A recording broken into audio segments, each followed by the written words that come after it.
Hello everyone, my name is Krishna. इस lecture series में हम डिस्कस कर रहे हैं पॉलिटी के जीएस मेंस के टॉपिक्स और जो उसमें रिलेटेड मेंस इन 300 टॉपिक्स हैं। तो ये जो पेपर 2 है इसमें कॉन्स्टिट्यूशन पॉलिटी और जो आपका गवर्नेंस है ये वाला पार्ट इन टॉपिक्स में कवर हो रहा है। आई एम डूइंग दिस और इसके साथ में some other faculties are also taking the course. तो इसमें हम बात करते हैं सेंटर स्टेट रिलेशन की।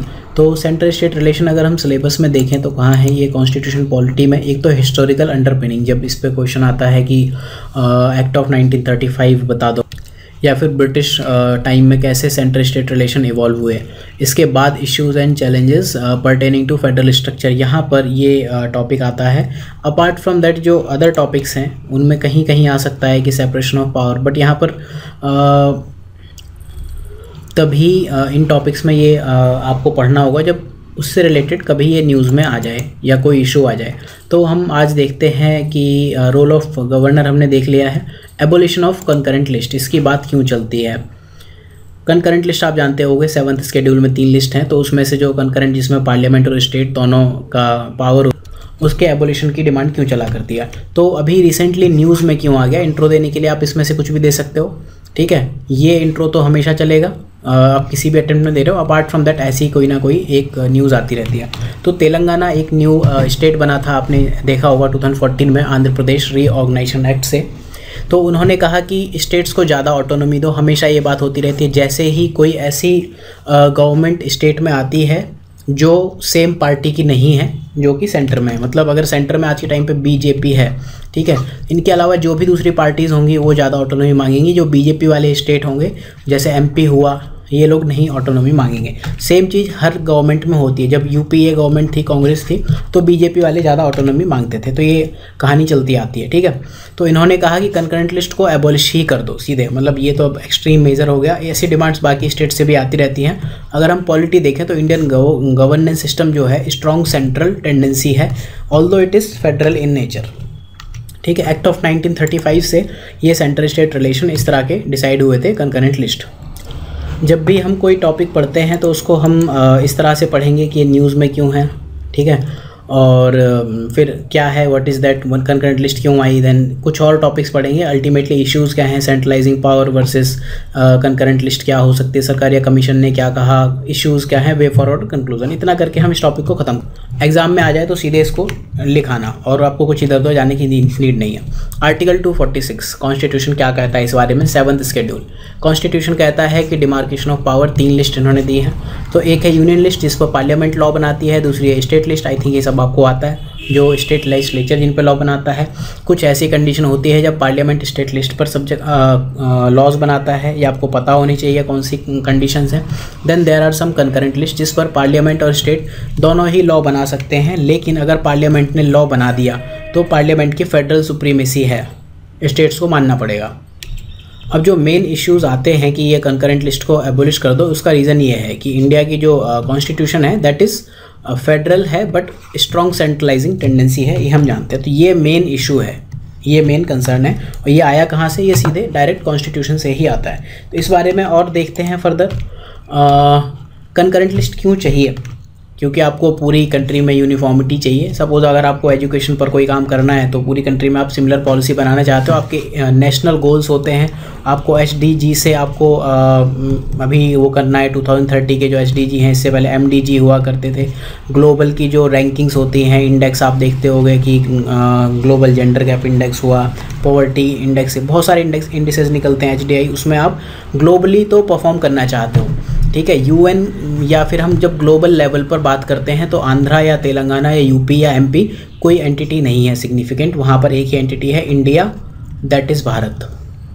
तो इसीलिए आपको यूनिफॉर्मिटी चाहिए होती है। दूसरी चीज़ क्या है, इसके कुछ ऐसे सब्जेक्ट्स हैं जिनके लिए पैसा ज़्यादा चाहिए होता है, जो अकेले सेंटर भी नहीं दे सकता, अकेले स्टेट भी नहीं दे सकता। तो उन्होंने कहा कि ठीक है, हम कुछ ऐसी लिस्ट बनाएंगे। अब इससे रिलेटेड और चीज़ें देख लेते हैं। कि इससे पहले डिस्प्यूट क्या हुए हैं सेंट्रलाइजेशन ऑफ पावर को लेके या फिर कंकरेंट लिस्ट को लेके। सबसे पहली बात तो है 7th शेड्यूल की बात करें, इस पर टाइम टू टाइम अमेंडमेंट होते रहे हैं 1950 के बाद से ही, ठीक है। यूनियन और कंकरेंट लिस्ट तो डायरेक्टली ग्रो होती रही हैं, और जो स्टेट लिस्ट हैं वो ग्रेजुअली रिड्यूस हुई है। नंबर आपको अगर पॉलिटी लक्ष्मीकांत या डी बसु पढ़ी हो तो आपको पता होंगे, अदरवाइज नंबर मेंस में लिखने की नीड नहीं है, बस आपको ये पता होना चाहिए, इसी तरह से लिखते हैं मेंस में। 42nd अमेंडमेंट एक्ट ऑफ 1976, इसको रटना है तो 4 + 2 = 6, ठीक है, तो हो गया 1976, ये वाला 6। तो ये क्या किया इन्होंने कि कुछ ऐसे स्टेट लिस्ट के सब्जेक्ट्स थे जिसको इन्होंने ट्रांसफ़र कर दिया कंकरेंट लिस्ट में। 5 ऐसे सब्जेक्ट्स थे जिसमें मैं आपको एक बता दे रहा हूँ, एजुकेशन, बाकी आप कमेंट सेक्शन में बता सकते हो। आई थिंक ये आपको आना चाहिए, अगर ये नहीं आता तो फिर आपका प्री खतरे में है। Role of PV Rajamannar committee, TN ने एक पीवी राजमन्नार कमेटी बनाई थी, तो इसके बाद से इन्होंने कुछ स्टेट्स की डिमांड्स रेज़ की, तब से उसके बाद से काफ़ी ज़्यादा डिमांड्स ऐसी आने लगी, स्पेशली जो आपका डीप साउथ है, आपकी ये 4 जो 5 स्टेट्स हो गए हैं, तेलंगाना, आंध्रा, कर्नाटका, और ये तेलंगाना, आंध्रा, कर्नाटका, केरला एंड तमिलनाडु, ये 5 स्टेट से काफ़ी ज़्यादा डिमांड इस बारे में आती है। साथ में आपको आती है एक डिमांड वेस्ट बंगाल से, तो ये 5-6 स्टेट्स हैं। तो ये पीवी राजमन्नार कमेटी का इसमें बड़ा रोल है, ठीक है। रीजनलिज्म इन्होंने नेशनल पॉलिटिक्स में इनकॉर्पोरेट कराया। फिर आए डॉक्टर एस सरकारिया, तो इनकी कमेटी की रिकमेंडेशंस क्या हैं वो हम यहाँ देख लेते हैं। इन्होंने कंकरेंट लिस्ट के लिए क्या कहा, हालांकि वो बात कभी मानी नहीं गई, तो इन्होंने क्या कहा, जो रेजिडोरी पावर्स हैं 1935 के एक्ट में, आपको पता है रेजिडोरी पावर्स किसके अंडर थी। I want answer in comment section. 2018 या 17 में ये प्रीलिम्स में पूछा हुआ भैया। इन्होंने कहा कि जो टैक्सेशन है वो आपका पार्लियामेंट के पास होना चाहिए, इसके अलावा जो भी रेजिडरी पावर्स हैं उनको आप कंकरेंट लिस्ट में डाल दो। अभी क्या है, कॉन्स्टिट्यूशन क्या कहता है कि आपकी जो भी पावर्स कहीं डिफाइन नहीं की गई हैं, ठीक है, 3 लिस्ट तो बना दी, इसके अलावा जो इसमें नहीं है, ठीक है, यूनियन लिस्ट में भी नहीं है, स्टेट में भी नहीं है और कंकरेंट में भी नहीं है, तो अभी पार्लियामेंट के पास होती है। तो इन्होंने कहा रेजिडरी पावर अभी जो आपके पास पार्लियामेंट के पास है उनको आप कंकरेंट लिस्ट में डाल दो। देन सेंटर को स्टेट से पूछ तो लेना ही चाहिए जब आप कंकरेंट लिस्ट पर एक लॉ बना रहे हो, ऐसा नहीं कि आपने उन पर लॉ बना दिया और थोप दिया। इसके अलावा यूनियन क्या करे, सिर्फ और सिर्फ उन कंकरेंट सब्जेक्ट पर बात करे जहां पर uniformity of policy and action is essential, बाकी आपको स्टेट्स के ऊपर छोड़ देना चाहिए उनकी नीड्स के अकॉर्डिंग। तो इस पर हम अभी और बात करते हैं कि आखिरी लाइन का क्या मतलब है। तो इश्यूज़ देखते हैं कंकरेंट लिस्ट के साथ। पहली चीज़ है स्टेट्स की कैपेसिटी लिमिटेड है, स्टेट्स मजबूर हैं, अगर पार्लियामेंट ने कोई लॉ बना दिया कंकरेंट लिस्ट में एनी लॉ, तो states are mandated to comply with the laws, उनको मानना ही पड़ेगा, नहीं तो फिर आर्टिकल 365 में क्या कर सकते हैं, यू नो दैट, ठीक है। उनके पास हो सकता है कि ज़्यादा फाइनेंशियल रिसोर्सेज ना हो, पैसा ना हो, फिर भी उनकी मजबूरी है कि देना है, ठीक। जैसे फॉर एग्जांपल इसको हम समझने के लिए इस वाले पॉइंट को समझते हैं। देखो डिफरेंशियल नीड्स क्या होती हैं, जैसे अभी मैं आपको कहूँ कि एक स्टेट है बिहार, ठीक है, एक है केरला, अगर इनमें दोनों में पॉपुलेशन पॉलिसी के लिए खर्चा करना पड़े, केरला आज शायद 3rd या 4th नंबर पे है, बिहार आज शायद 1st नंबर पे, एक टाइम पे अभी केरला नंबर 1 हुआ करता था पॉपुलेशन में, तो दोनों को पॉपुलेशन में तो आप इक्वल बजट दे दो कि आप इक्वली खर्च करो। लेकिन अभी आप एजुकेशन की बात करो तो केरला में एजुकेशन आई थिंक कंट्री में हाईएस्ट है और बिहार में वन ऑफ द लोएस्ट है। तो ये लोग कहेंगे कि हम एजुकेशन पे खर्चा क्यों करें, हम प्राइमरी एजुकेशन पे खर्चा नहीं करेंगे, उसके बदले हम एडल्ट एजुकेशन पे कर देंगे, डिजिटल एजुकेशन पे कर देंगे। हमें जिस चीज़ की नीड है ही नहीं उसके लिए आप हमें मजबूर क्यों कर रहे हो कि हम आपकी बात माने ही माने। तो आप एक तरह से वेस्टफुल एक्सपेंडिचर कर रहे हो सेंटर को, ये कंकरेंट लिस्ट ये बताती है। जब आप बिहार की बात करोगे तो वहाँ पर पहले एजुकेशन प्राइमरी नीड है, ठीक है, बाद में आप डिजिटल एजुकेशन की तरफ जाओगे। तो ये इश्यूज़ हैं कि फ्लेक्सिबिलिटी और यूनिफॉर्मिटी के बीच में बैलेंस बनाना जरूरी है। यूनिफॉर्मिटी तो रखो, ठीक है, लेकिन फ्लेक्सिबिलिटी होनी चाहिए। जैसे आपके टारगेट हैं, ये एक टारगेट नंबर 1 है कि आपको यहाँ 100% पर पहुँचना है, ये टारगेट नंबर 2 है कि आपको यहाँ 100% पर पहुँचना है, ये टारगेट नंबर 3 है। सपोज़ ये एजुकेशन हुआ, या आपका HDI हुआ, ये हेल्थ हुआ, ठीक है। तो जिस स्टेट का एजुकेशन अच्छा है उसको बोलो एजुकेशन पर खर्चा बंद करो, जिसका HDI अच्छा है उनको बोलो इस पर खर्चा बंद करो, जिसकी हेल्थ अच्छी है वो इस पर खर्चा ना करें, वो दूसरी जगह अपना पैसा दे सकते हैं। तो इससे होता क्या है कि एक तो स्टेट्स वेस्टफुल एक्सपेंडिचर हो रहा है, साथ में स्टेट्स के पास पैसा नहीं भी हो सकता, दोनों चीज़ हो सकती हैं, ठीक है। इसके अलावा क्या होता है, स्टेट्स के डोमेन में इन्फ्रिंजमेंट पार्लियामेंट करती रहती है। कुछ ऐसे बिल्स हैं जो डायरेक्टली स्टेट्स के राइट्स का हनन करते हैं, उनको छीन लेते हैं, जैसे GST बिल, आधार लॉ हुए, एंटी टेररिस्ट बिल हुए, या फिर आपके लोकपाल भी कुछ ऐसा ही बिल था, उसने स्टेट्स को मजबूर कर दिया कि you have to do like this. ठीक है, तो इसका फिर वे फॉरवर्ड क्या होना चाहिए, इन सब इश्यूज से आप कैसे निपटोगे, इसके लिए आपको इंटर स्टेट काउंसिल को स्ट्रेंथन करना पड़ेगा।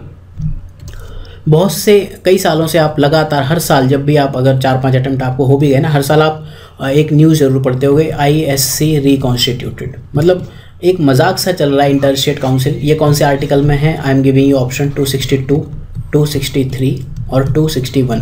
Do you know what is article 261? ये आप कमेंट में बता सकते हो। It is very interesting article, ठीक है, और ये आप लक्ष्मीकांत में पढ़ते हो। तो एक तो इंटर स्टेट काउंसिल को आप स्ट्रेंथन करो।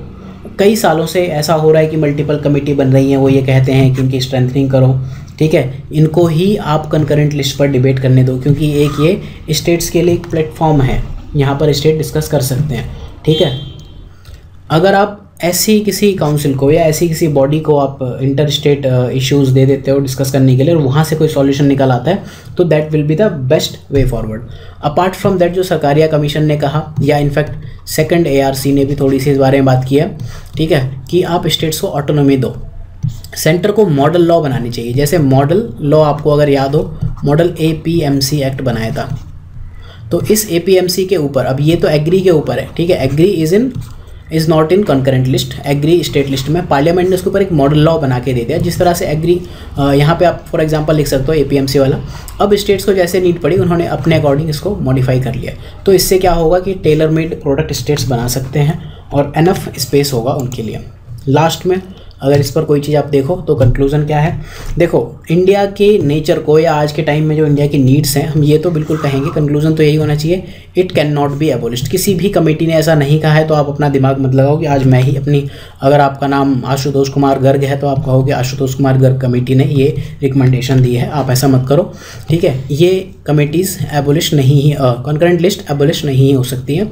ठीक है, जो एसिमेट्री है, जो इश्यूज़ हैं, उनको डिटेल पब्लिक डोमेन में आप लिख सकते हो। बाकी आपका जो मन करे वो आप कंक्लूजन में लिख दो। तो मेनली आपको इस इशू को बात करनी है इन टॉपिक्स के बारे में कि क्यों न्यूज़ में है, उससे रिलेटेड क्यों है ये, मतलब कंकरेंट लिस्ट आई क्यों थी, कॉन्स्टिट्यूशन क्या कहता है, उससे रिलेटेड इश्यूज़ क्या है, ये भी इशू ही है, सेंट्रलाइजेशन ऑफ पावर ये वाली बात, और ये भी इश्यूज़ है, सरकारिया कमेटी ने क्या रिकमेंडेशन दिया, रिलेटेड जो भी टॉपिक्स है। तो इस तरह आपका एक एक टॉपिक तैयार होता रहेगा। सो thank you for watching this lecture. Target हमारा है कि 450 प्लस लाइन GS में, एंड दिस इज़ नॉट ऐसा ओवर हाइप टारगेट नहीं है। अगर आप देखो 450 लाने के लिए आपको 120 अगर आप एक सब्जेक्ट में टारगेट करते हो, ठीक है, तो 120 इंटू 4 इक्वल टू होता है 480। ठीक, तो हम टारगेट कितना कर रहे हैं? एक सब्जेक्ट में 120, बाकी सब में 110, 110, 110 एंड 110, इसको ऐड करके देखना, दिस इज़ 450। ये बहुत ईजी टारगेट है, तो आप टारगेट कर सकते हो 110, आपको मन करे किसी भी सब्जेक्ट में आप टारगेट कर सकते हो। You can join us at synopsisias.in, ये टेलीग्राम ग्रुप है, साइन EOG हिंदी का जो इसका लेक्चर होगा that will be available at this Telegram group. और if you wish to join the paid courses, full course ये अवेलेबल होता है यहाँ पर वेबसाइट में, आप मेंस इन 300 टॉपिक्स में होगा। अपार्ट फ्रॉम दैट, ये जो मेन कोर्स है that is for GS mains classroom, तो very soon course for 2021 will be launch, तो आप उसे ज्वाइन कर सकते हो। So thank you for watching, have a good day. अगर आपको लेक्चर अच्छा लगे तो आप लाइक कर सकते हो, ख़राब लगे तो प्लीज़ टेल मी कि मैं कहाँ और इम्प्रूवमेंट कर सकता हूँ, सो दैट आपको और बेटर सर्विसेज सिनॉप्सिस प्रोवाइड कर सकती है। तो आप इसके लिए फीडबैक देने के लिए फ्री हो। जितने भी लेक्चर्स आपके वेब पोर्टल पर अपलोड होते हैं, वहाँ पर एक कॉलम होता है फीडबैक, आप हमेशा एक फीडबैक दे सकते हो। So thank you for watching, have a good day.